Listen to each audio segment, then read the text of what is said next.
Hey everyone, I'm Anthony Gethers. And I'm Greg Weiss. And we are good dudes with bad hearts. No, literally. Our hearts are broken. I have heart failure. And I have a transplant. We never thought we'd have heart problems. But we do. And they're real. And they suck. And that's why we're here. To talk to you about heart failure, heart attacks, and everything that comes with these conditions. Each week we will bring you an episode featuring guests with heart issues. We're talking about doctors and health professionals. And we're talking about everyday people. Like you and I. Together, we'll share useful information. Providing useful lifestyle tips. And how to prepare heart-healthy meals. We'll tell our stories and hopefully make your hearts better. Welcome to Change of Heart. Welcome everyone to yet another episode of Change of Heart. I am your host, Anthony Gethers, and I am with my co-host, Greg Weiss. Good morning. And today we have a very unique guest. I was talking to him at the gym, and we were basically talking about the whole idea of my situation where I was traveling to Europe, and I was telling him about my heart situation, and he said, "Hey, man, do you want another guest?" And I was like, "Well, who would that be?" And he says, "That would be me." And I was like, "Well, you, man, because you have great, cardiac condition." And then he mentioned at some point that he grew up and he had a heart murmur. So today we have Edel, like the singer, Fernandez, and he will discuss with us his situation, how he was able to grow out of it. Some of us are not so lucky sometimes. Some of us find out later that we have this problem. But yeah, so welcome to the show, Edel. Welcome to the show, Edel. No, thanks for having me, guys. I'm really happy to be here. Really happy to share my story. It's one that I feel like not too many people are very aware of, that they don't hear often enough or at all. And I love that this is a platform that men can come together and have these kinds of literally heart-to-heart conversations about these things, and hopefully come together and overcome these together. Where did it all start? So, I was born in Mexico, and so I was born in Mexico in a small state called Puebla, which is about 4 to 6 hour bus ride south central of Mexico City. And Mexico City is about dead center in Mexico. It's the capital of the country.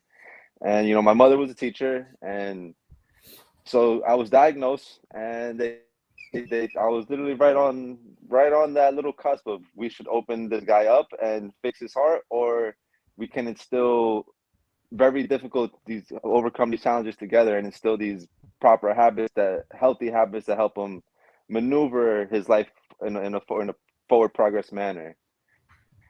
So we decided not to open me up, and we kind of went through it. And I guess when we came here, we actually crossed the border illegally. And so that was a nice little stress test to put a nice little toddler through. But and I got to this country, right? So I was roughly about 5 or 6 years old when I did that with my mother.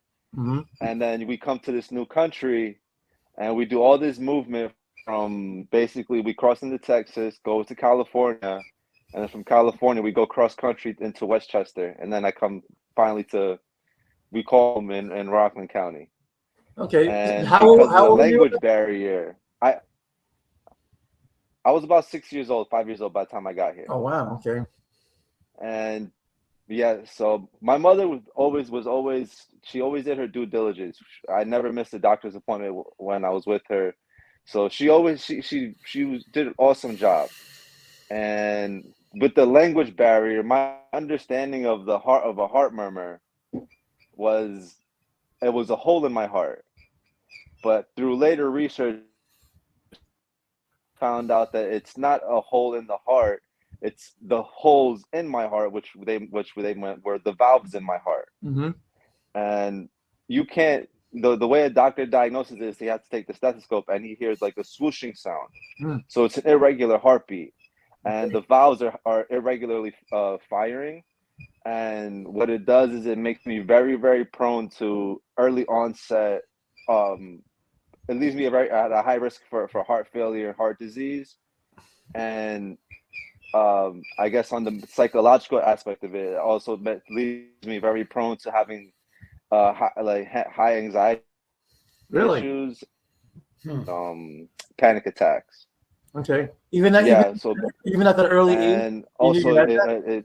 it messes with the yeah. Well, we kind of had to get coached through it along the way, but I was also told I probably should not be so involved in very competitive sports. I should be active to maintain myself, but not at a very high competitive level, which I kind of disregarded. And I ended up playing very competitive sports throughout my entire life. Mhm. Which, thinking about it now, it makes sense why my mom would not want to be present in most of my games. I think she was very fearful of what was potentially could potentially happen. Mm. Wow. So, But I mean, yeah, how old are you when you were? hit the ground running with sports. Yes. Yep. I mean, how old were you when you decided that you want to go into sports? I mean, obviously, look, was your town actually when you came to Westchester? Were you surrounded by athletes? So I was in Westchester. I wasn't at the age where organized sports was prominent. It wasn't until when we moved into Rockland, and I lived in Spring Valley, and I was always an outside kid. Okay. So in those times, your neighborhood raised the kids. Sure. Sure. Like my mother, she was a single mom, so she was always at work. So especially in the summer, I was always outside playing sports with the neighbor kids. Mm. And because those weren't at least from what my mother understanding was, those weren't like very competitive times. She was okay with me going outside and being with my friends. Okay. And whoever's parents were home that day, they were kind of that they were the ones that were responsible for all the kids that day. We would all go back to their house, Oh hang wow. out, come back out, and sports was always a big thing with all the kids because back then it was a low income environment. So most of us didn't have the video games that were coming out, and video games were also still very new at that Okay. time because it wasn't how it is today, where everybody's locked in on screen and every household has some kind of video game, and every kid is playing a video game for 3+ hours a day. Mm. Back then, if you weren't outside for 3, 4+ hours a day, you were the weird, you were the odd one out. Now Yeah, it's they kind of never the saw opposite. you. They never saw you. What's he doing inside Yeah, all no, day? Wow. Can I ask a question? yeah. So Um, all my friends play sports, of course. a question I have, Adele, is about your doctors. Did you always have the same doctor? Did you always see the same cardiologist who was watching what was going on inside you?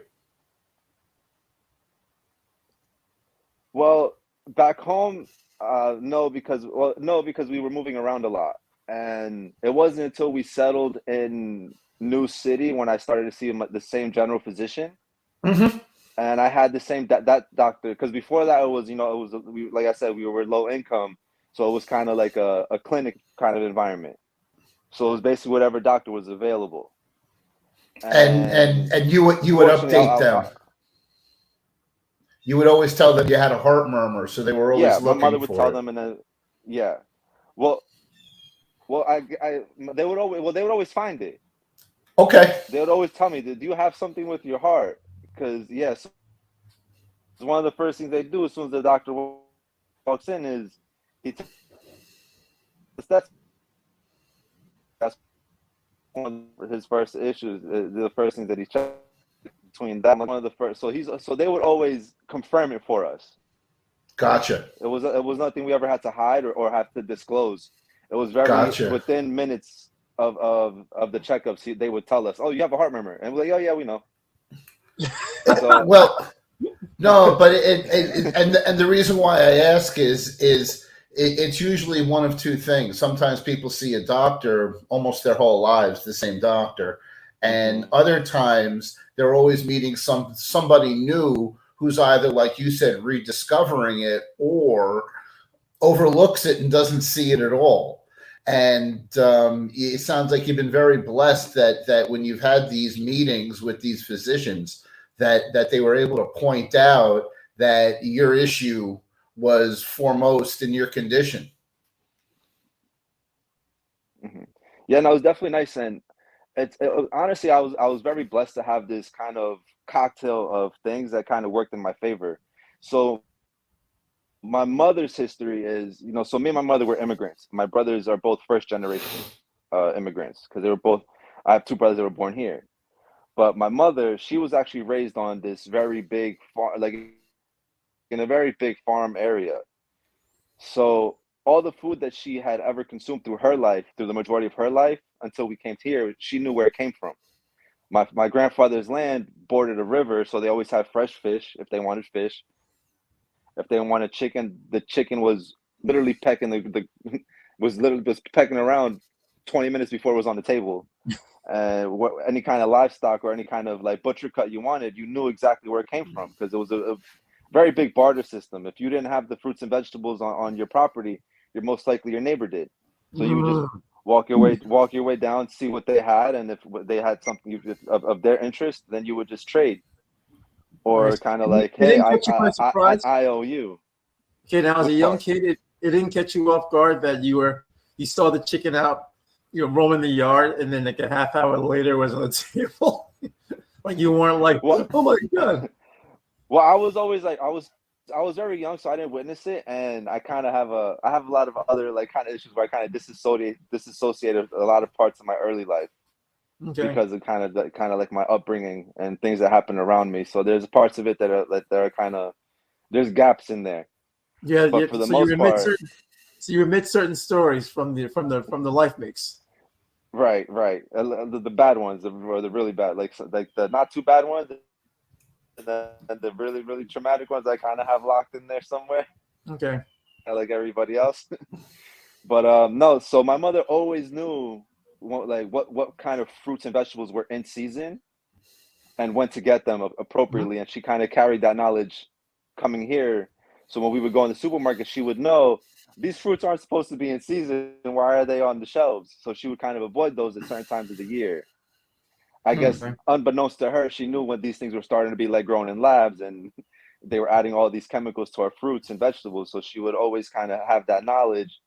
And growing up, I hated it because in the house we never had fruit snacks, never had sodas, we never had any of those like super like highly processed foods. It was never in the house, and I always hated it because I would be in class during snack time, and I look to my left and my right, and all my friends had all these snacks that I wanted, and I'd open up my bag and I'd have like fresh fruits in there. But unbeknownst to me, that was what my mom was helping me out. So when I would ever have like any kind of soda consumption, it was me sneaking off to my friend's house and having a little bit there. But there was never any in the house, and I kind of carry that habit now. I don't drink soda as much. My alcohol consumption is not very high. I try to eat very clean now, and these are all habits that were instilled in me at a very young age. Okay. And this was before I took sports very, very serious. And roughly around the time I was about 13 is when I started, like 12, 13 years old is when I started to take soccer very, very, very, very serious, to the point where I would ask my mother to buy me books on like what kind of drills I can do. And in those books, they also have like they kind of help you guide yourself with diet plans.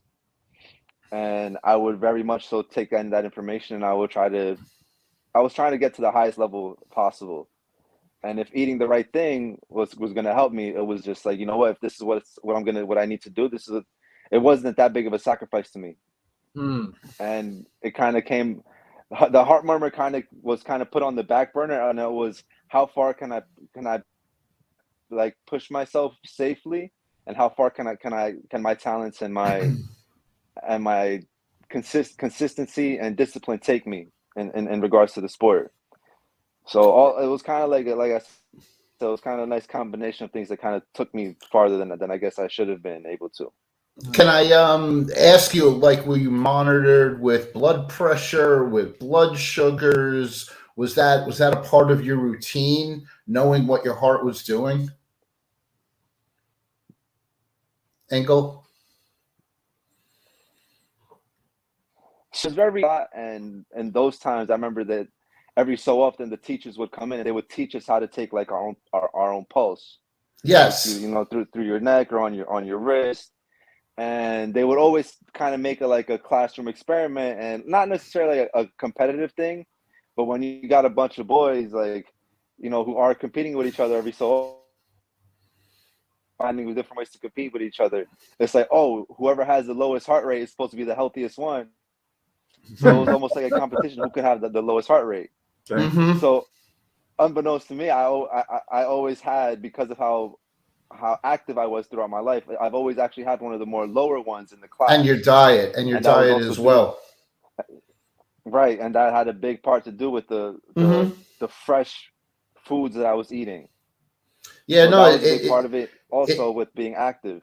it's definitely out of the norm from what most people in our community experience, between the pizzas, the fast foods, the milkshakes, all the availability of a sugar-based diet that leads to heart disease and diabetes.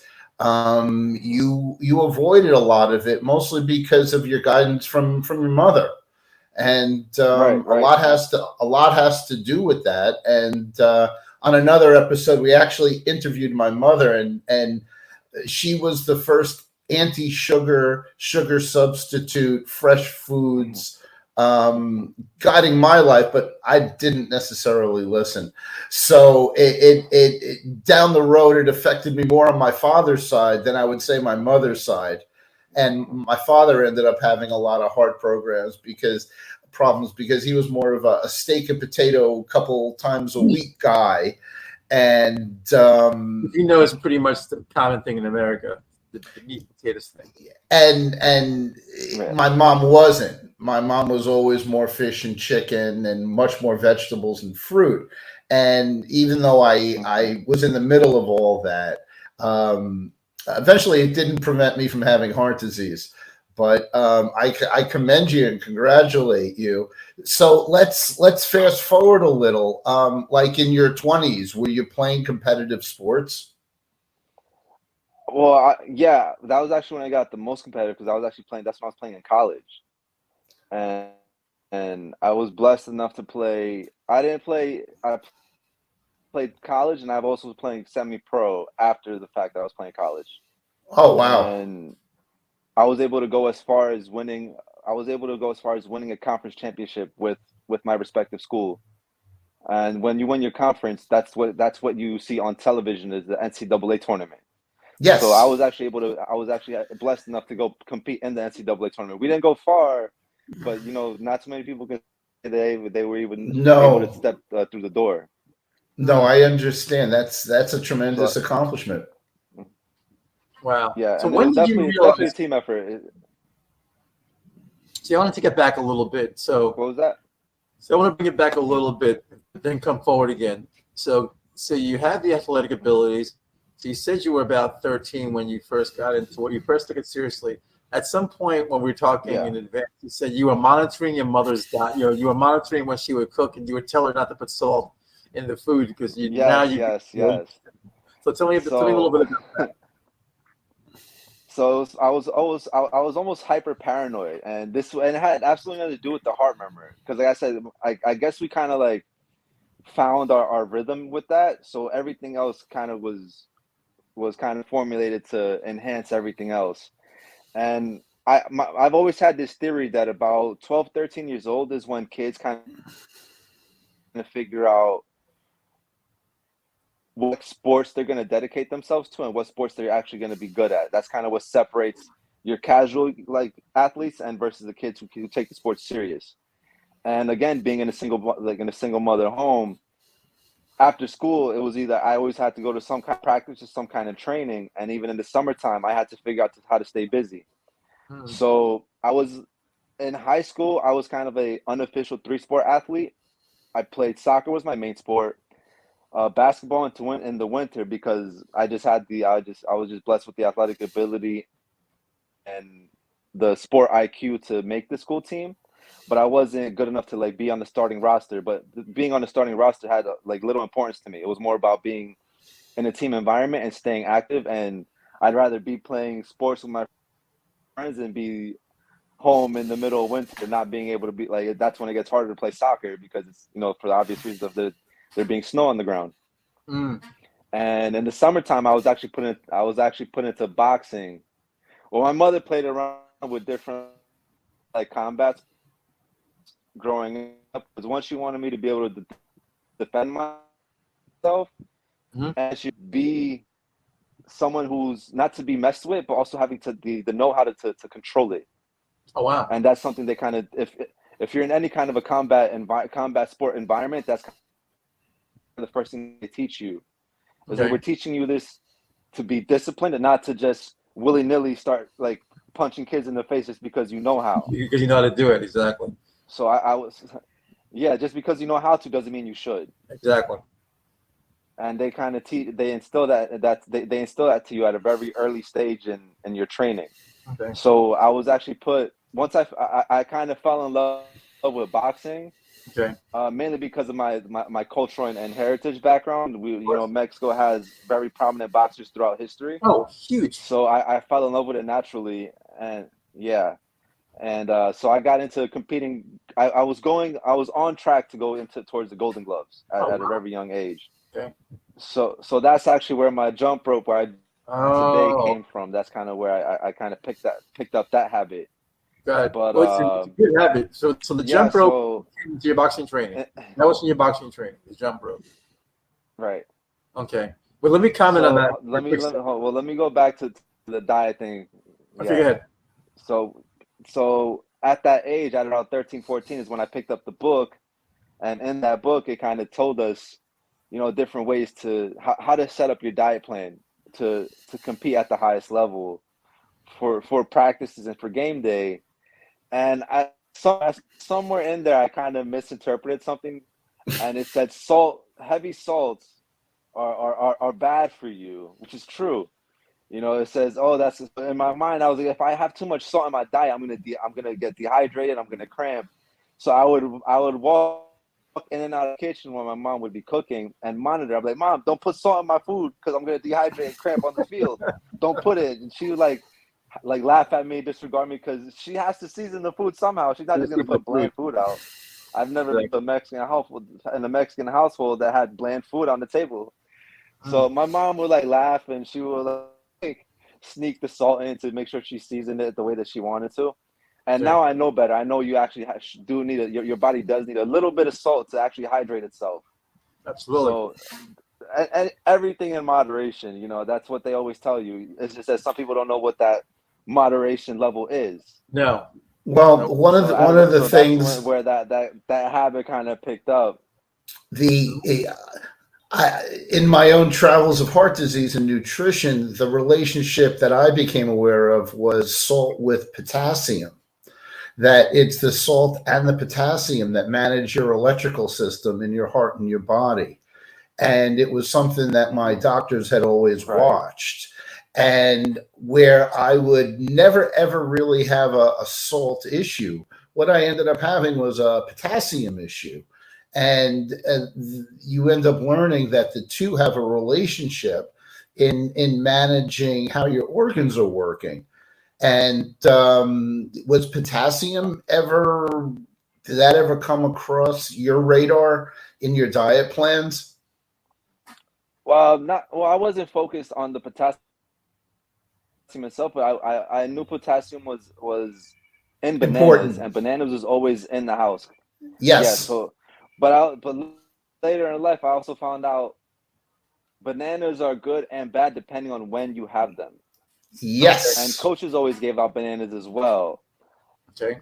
So the potassium in the bananas and the sugar in the bananas kind of help you. One, they reduce your risks of cramping and dehydration. Mm-hmm. But because of the amount of natural sugars in the banana, it keeps you active. Mm-hmm. So if you have bananas in the beginning of the day with your meal or right before a training session, it's good. But if you have a banana at night, it's very bad because of how high it is. And because of how high it is in natural sugars. And then because you're in a sedative state, in a stationary state for a prolonged time, that sugar just sits in your body. And because your body doesn't know what to do with it, it stores it for later, and then it gets stored in as fat. So that's kind of like the double-edged sword that you play with the bananas. And funny enough, the other reason why bananas were always available at home was my mother. She grew up because they had a lot of fish because of the river that I had mentioned earlier. Sure. They would have a lot of fish, and one of the ways that they would, if you happen to get the misfortune of having a bone stuck in your throat, they would suggest having a banana to help wash it down because of the consistency of the banana would catch the bone and help pass. So there's always bananas in the pantry. Yeah. So there's something that I don't you know want. if that's a real story. Don't hold me as fact. I've never had to use that. I've never had to use. No, but it just sounds. But It that was sounds something my mother like stood by. Yeah, but Well, but so the banana would actually, if you had a bone stuck in your throat and you were to eat a banana, the banana in theory would actually loosen the bone. loosen the bone up. I'm assuming it can't naturally decompose it. Loosen the bone and help it pass. Okay. Interesting. Yeah, no, it's probably gonna sit in there for a while, but it's Well, better you than know- choking, I guess. You better hope that you don't choke in the process before the bone doesn't go down.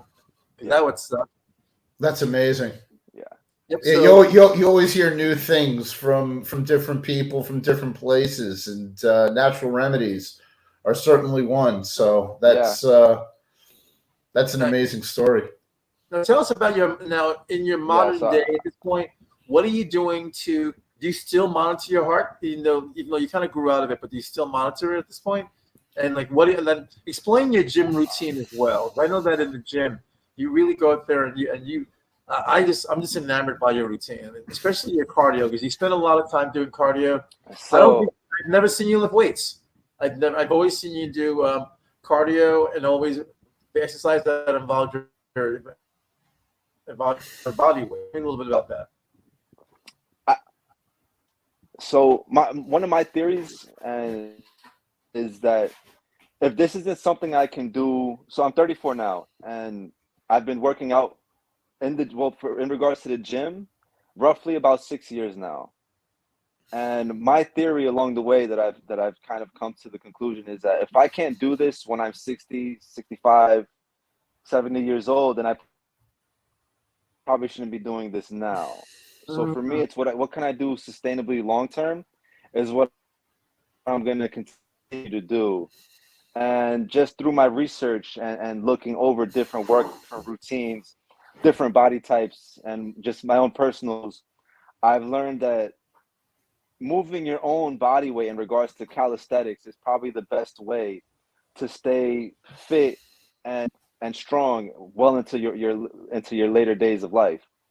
Because I'm always those are the guys that I'm seeing that are about, you go into the city and see these gyms that are put outside that are just, pull-up bars and dip bars. And I just see these guys that are way much more into their senior years still able to do these. So that's what I incorporate into my workout routine. Legs, push, pull, legs. So push just means anytime you're literally pushing, which is kind of like a chest workout, like a push-up, a bench press, or dip. And a pull is just that. It could be a pull-up, barbell, a dumbbell curl. And that's my Monday and Tuesday. It's just strictly body weight, and I'll add weight to myself through a weighted vest to increase the difficulty. And then Wednesday I kind of do it's like a stability day. So I kind of take care of my lower limbs without having to do extremely high weights in regards to like squatting very heavily. Because form is also important to me. Because again, if you can't do this long term, then you probably shouldn't be doing it short term. Yes. So I kind of do that to make sure that my lower limbs are always able to sustain what I have to do. Yep. I want to comment on the that. same kind of the same thing again on Thursday and Friday, but that's all free weight work. Because you were the one that helped me. There were a couple of things you helped me with in the gym. You helped me with my crunches, my ab work. Because you said that I was pulling too hard on my neck. Mm-hmm. So you made the adjustment on that. Yeah. Now I do that on a regular basis now at that point. Because and I also feel the end results are much better. Like I actually feel it before. I think I was putting too much pressure on my neck. and not getting a lot of the results in my abs.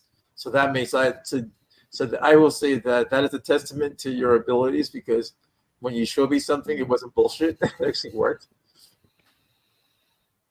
I'm really impressed with the intensity and the management of how you break down Yeah, all so the that's also like, exercises. Yes. so It I'm a to big me believer in Yes. balance. can you talk about that So more? what so About what I've how learned is so balance is important in all aspects, but what I mean is on a physical level is, if you look around, you see guys, they favor a lot of chest workouts. And if you notice, you'll see they'll have their shoulders rolled forward. Yes. And then that creates bad posture. Yep. And now what that means is you have to remember our entire body is connected, especially through our muscle tissue. And if your chest is much stronger than your back, that's what's pulling the shoulders forward. Yes. And now vice versa, if your back the back muscles is a lot stronger than your chest, you have a much more forward push chest because of the tension that it's creating, and that can all create different problems along the way. So it's always having to balance everything out was always important to me. I just want to So say for the making record, sure I did the I'm right out of amount of balance. I'm very out of balance. Right. You say he's out of balance. most of us are most of us are, and you kind of have to walk that fine line, and being off balance isn't a bad thing, but yeah, so I kind of What do start you think I that kind people of should do in reference to that? what was that? So what do you think that people should do? Because I mean, look, where our country's, what's it, 65% obesity, I think it is. I think it might be over. I actually remember. I find that when they give you a stat, they give you a number, it seems to be actually worse than that. Yeah. So, like, what do you recommend? And especially with your generation, because you're part of the digital age, and I find with the digital age, they seem to be locked into their doing the whole text messaging thing. Everything is digital. Everything's on a computer. Device oriented. It's always device oriented, and it seems to be device oriented and instant gratification, where taking care of yourself is delayed gratification. You Yes. have to get the results in the long run. So what do you Right. recommend, especially to this generation in particular? I find that my generation is a little, where we're kind of a little off. I might be the last. So you hit the so for me, no, you hit the nail on the head with the instant gratification. So, and that relationship that people have with their phones and technology, because everything is instantaneous. Mhm. And there's a huge dopamine spike when we have these instant results, and people want things now. They don't want to wait for the results to show up later. Mhm. And that kind of goes along the way with how easily available bad food is, Sure. because it's usually a lot easier to make. Like it doesn't take that much effort to just season some chicken and drop it in a deep fryer, Mm. because it's quick and easy, and it comes right back out. Also, Mhm. the other thing is America's favorite fruit texture is crunch, Uh-huh. which is, if you look around, all the foods around us have some kind of a crunch to it. All of our favorite foods, and that's usually a testament to us deep frying most of our foods. So if I'm you going to and ask. so if Okay, go ahead. You can finish. so if you know kind of like yeah, so if crunch is your favorite texture, you can kind of cheat your way. It's like eating some carrots or eating some celery, because that kind of has a crunch to it, Sure. and you can kind of dress that up in a way that you kind of want. So if you can know yourself and know what you like, you can kind of guide your way through a supermarket in a similar fashion. Mhm. But you just have to kind of understand what it is that you kind of like, what you like yourself, Got it. Uh, and formulate things to make it easier for you. as a member of the not digital device community and had to become in as it advanced, one of the things that I wanted to ask you was, you seem to be the exception to the rule, You are. because You really are. you know you're having a heart murmur. You know you have to eat right. You know you have to exercise, and you want to be competitive. But when you look on the phones, it's basically the instant gratification is, I'm either blessed with this good health or I'm not. And do you think Yeah. that would stop people from trying to eat better, from trying to exercise, because they just look at the phone, see somebody else, and they go, that's just not me? What do you feel So about that? everyone forgets that, especially when he puts their best face forward. Hmm. So they're not showing you the failures. They're not showing you the times that they're setbacks. They're not showing you the times that they couldn't do the things that everybody is amazed about. So I experienced a very similar thing, because when I started, I jump rope a lot, and that became from boxing. But for boxing, it was more of a warm up thing, and you would do very simple moves. If you could throw in a couple crisscrosses in there, you were pretty advanced. Hmm. And when I was messing up on the jump rope, nobody paid attention to me in the gym. But then when I learned how to do all these turns and spins and these different elaborate tricks with the jump rope, is when everybody started to come and ask me about the jump rope. Same thing with the pull up. When I was doing a regular pull up and struggling to do 3 to 5 for a workout, nobody paid attention to me. But now when I'm doing close to 200 on a Tuesday, What? everybody wants to ask me about pull ups, as if like I just figured out yesterday that I can do these things. Wait, how many do you do Yeah, in so on total? my Tuesday, I Did average you hear about that, 200 Anthony? pull ups in the day. Yeah, that's nuts. So how many do you do in Roughly. total? Dude, that's How many like total? Roughly 200 on the. you do 200, and you do not all at once. Not at one shot. By the time the day is done, I would have accumulated close. I would have compounded close to 200 pull-ups, if not more, Oh, depending on the They day. used to say More or that. less. They used to say that about Herschel Walker. That Herschel Walker wasn't a weightlifter, but that Herschel Walker, by the end of his routine, was doing 1,000 push-ups and 1,000 sit-ups a day, training for football. Yeah. And I'm hearing the similarity in the story here, and that it seems like he achieved that balance, and it wasn't from weight training. yeah. Yes. So I mean, again, growing up, all the best athletes that I knew around me, they weren't spending hours and hours in the weight room. They were, they did drills that were sports specific to them. Which is ironic, because Yeah.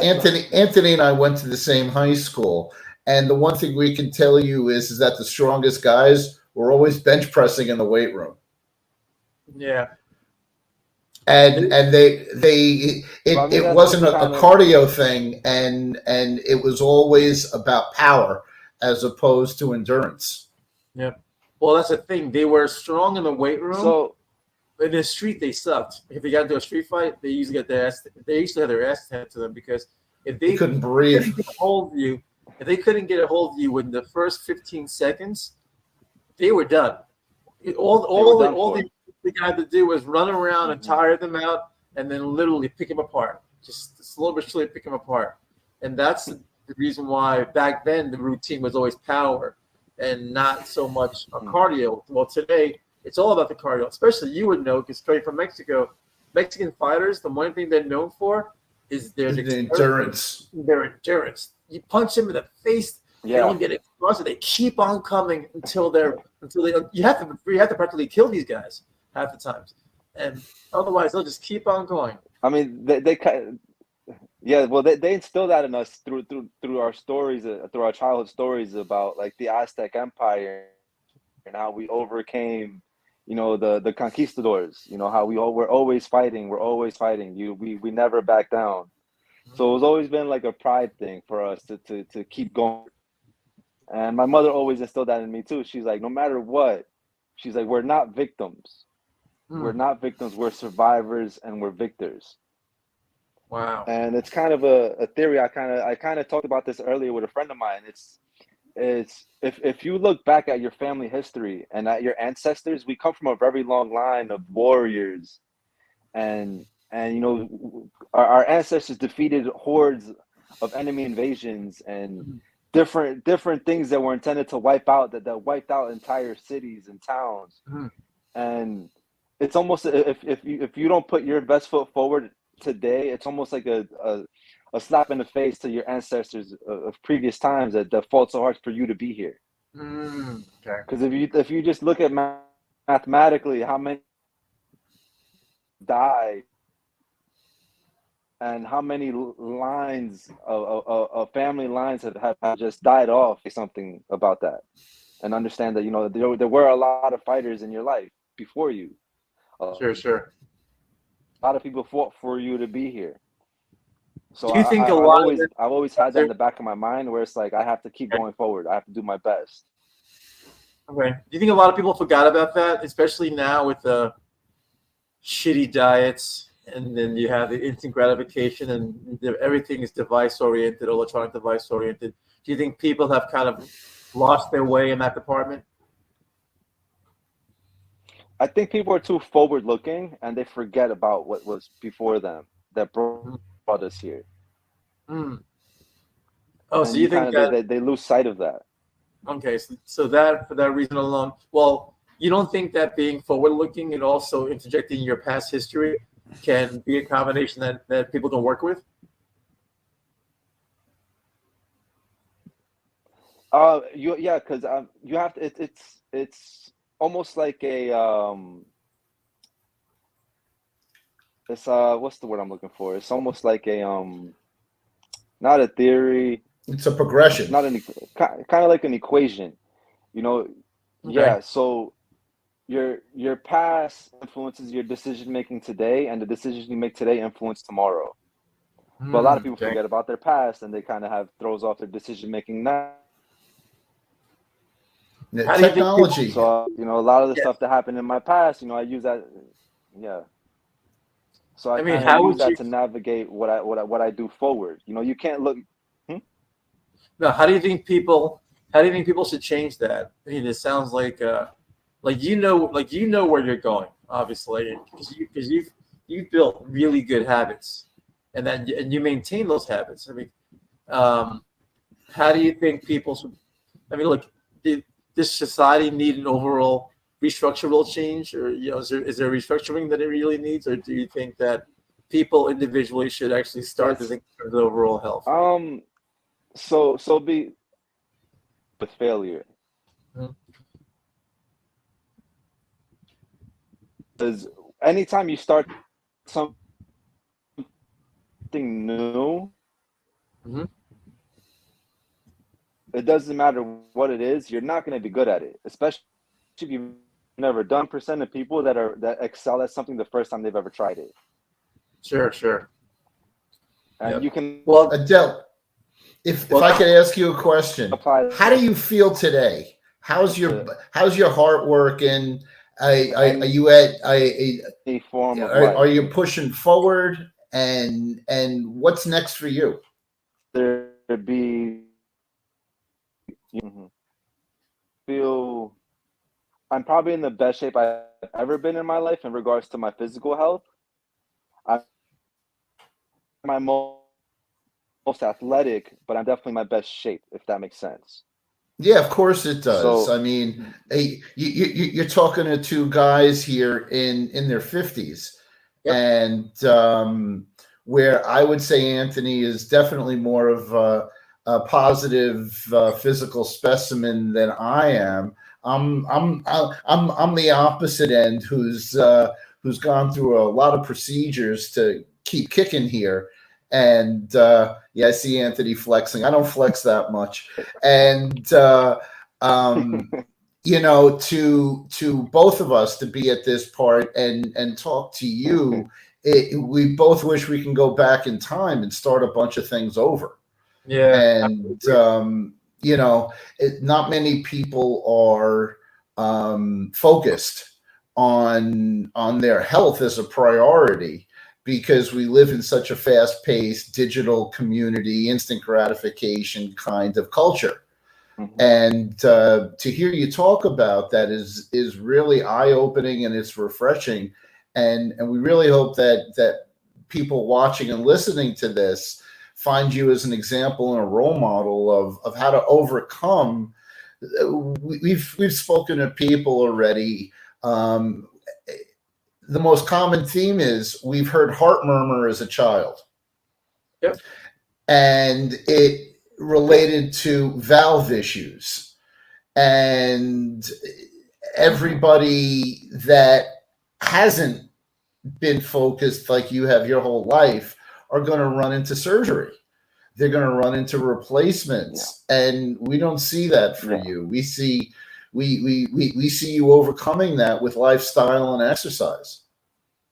I see you doing lots of. I see you doing. And also, I see you doing 400 pull-ups by the time you hit 75. Straight through. I hope I'm blessed enough to be able to continue that and have no hiccups along the way. Yep. It's definitely been I'm definitely aware of the blessings that have come my way and the things that I had to do to maintain those as well. Okay. Because some people they're bestowed blessings, but they don't know what to do with them all the time. Okay. So before we wrap up, like, what are your final words? People who want to get into shape, and if they have a heart thing, like, what would you suggest that they do? So first, remember, the phone is a tool. It's just like being in a mechanic shop. If you don't know how to use a wrench, then you're kind of shit out of luck. But if you got a wrench and you know how to use a wrench, you can do a lot with it. There's definitely a lot of apps out there that can help you formulate a nice diet plan, or a nice workout plan, a nice routine that will work for you. Always formulate these things that work for yourself, because what works for me may not work for somebody else that's watching or listening. And you focus on some breath work, because our breath rate is in very deep relationship with our heart rate. Yes. So if you can kind of manage your breath work, you can kind of get yourself around a lot of the problems. Because as I said before, heart murmurs leave you prone to panic attacks and vulnerable and high anxiety situations. Okay. So if you can do the inner work to understand yourself, you can kind of express that outwardly in a different in a healthy manner. Okay. Awesome. That's fantastic. Thank you for coming on today. Yes. I always learn something new and different from our guests. No, thanks. Because I'm going to say I've made every mistake and been blessed to overcome it. And whenever I'm reading someone's book or we're doing an interview, I always get this piece of advice that will stick with me. And I got more than one today from you, Edel. And I want to thank you again for coming out. Yep. Thank you very much, Edel. Thanks for having me. Oh, absolutely. We'll have you come on again next time. Yeah, we'll definitely talk more, because you have a lot of insight into how people should eat and exercise. Yep. And it's something we want to express to people watching the show. No, I'd be more than happy to. If I can help eliminate other people's mistakes on their learning process and help move that forward progress a little bit faster, then why not? Information is for everybody, not just for individuals. Well, help Anthony. He needs it now. I need it now. I need it. Help Anthony. He needs it now. It's too late. The one thing he sees me doing, where I want to pick up more in the cardio, where I'm pretty good on the hip mobility part. That's where the flexibility part I'm pretty solid in.